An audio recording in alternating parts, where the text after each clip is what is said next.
Oi! Gather round, legends. This mob got their start down under. They weren't all about flatland to kick things off, but they reckoned their way over to the dark side and kept freestyle bloody well baked into their DNA. Let's have a squiz at this ripper of a company. Colony, you mad things! What up, people? Derek here with benDy too. That's right, I've been spending a bit too much time on the flat, so we're gonna bump back over to benDy.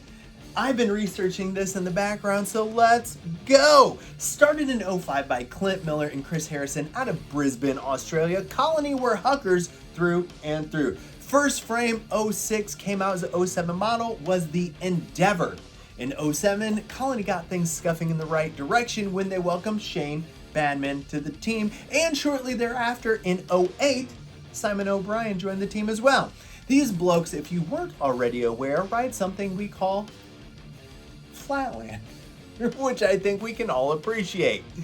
In between the recruiting blitz, we got their first flatland whip, the Colony Cube, Shane Badman's signature frame. Sizes either a Mega Short 18 or a regular size 18.85 top tube with that magical 74.5 degree head tube angle and 13 inches out back.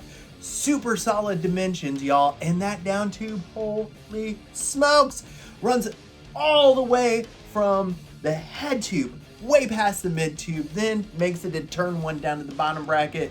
Y'all, talk about space. And do my eyes deceive me, or is that a bent top tube as well? Just the tiniest little bend. This is a really unique frame and a great first effort. Fully heat treated 4130 chromoly, well done. And there was even a Colony Cube flick tricks to boot.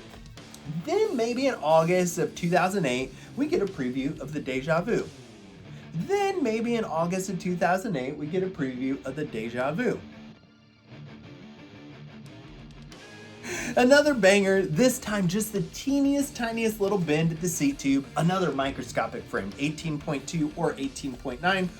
Head tube went to 75, which is twitchy as heck, but hey, whatever. And a slam 12.4 inch rear end. Machine droppies, nice tapered stays, Machine Colony logo up the head tube. Lifetime warranty because of post weld heat treating. Great looking little whip. And there's one for sale on BMX Museum if that scratches an itch that you have. Then in November of 2010, we got news that Colony wanted to dip their toe in the flatland complete game, and they came up with the Apprentice. This Deja Vu looking frame with cube bars and forks slaps for sure.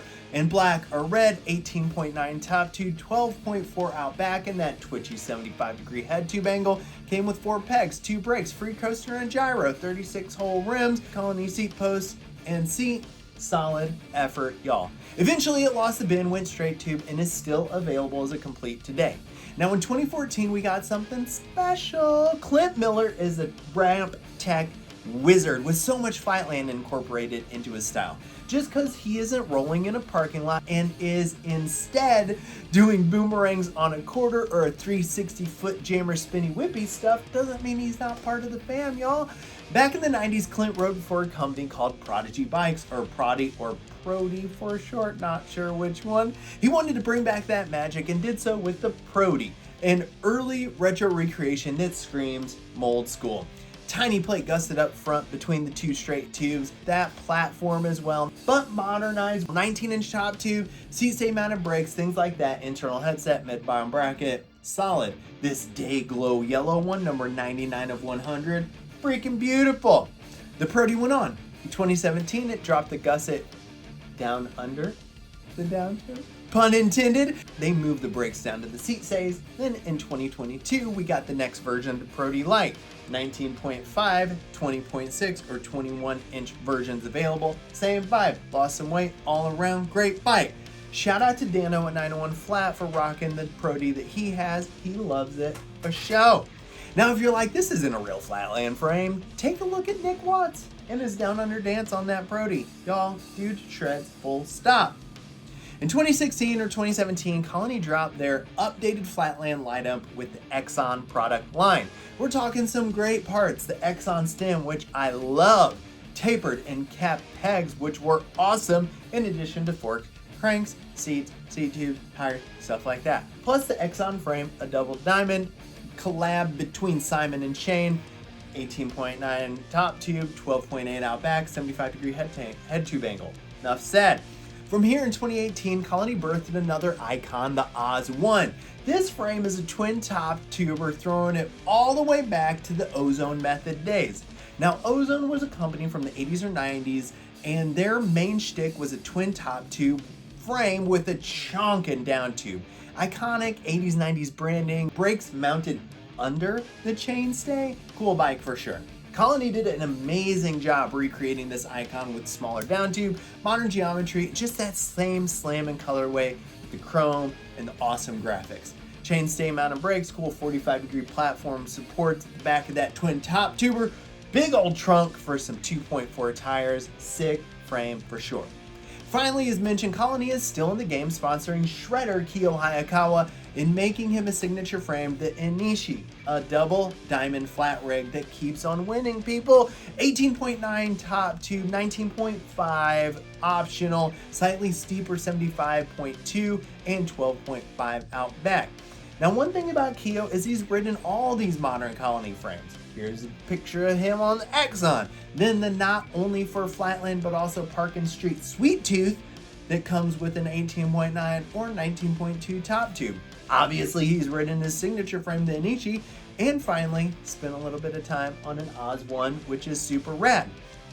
These days, you can get an Apprentice Complete, which is for sure a flatland build out, a Pro-D Elite in that bronze colorway that's banging.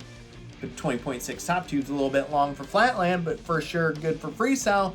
Pro-D Pro, Pro-D Light frame, Enishi, and a butt ton of parts. Great lineup from one of the very few companies that's offering a solid flatland group of parts alongside ramp and street parts too. Y'all, they're 100% in the BMX game.